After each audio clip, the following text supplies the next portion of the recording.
So guys, कैसे हो? आज हम देखने वाले हैं कि किसको कैसे पबजी मोबाइल लाइट में ऑन कर लेंगे अपना क्यूक स्कोप।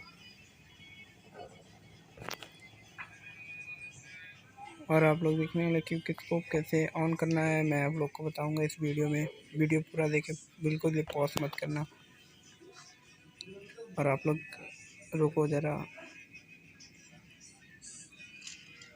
और ये देखो, आ चुका है क्यूक स्कोप। देखो बगल में जो है लगाना है वो लगा सकते हो। 4x लगा, 4x रेड डॉट लगाऊंगा तो रेड डॉट आएगा। ठीक है, चलो वीडियो को स्टार्ट करते हैं बिना कोई बकचोदी के।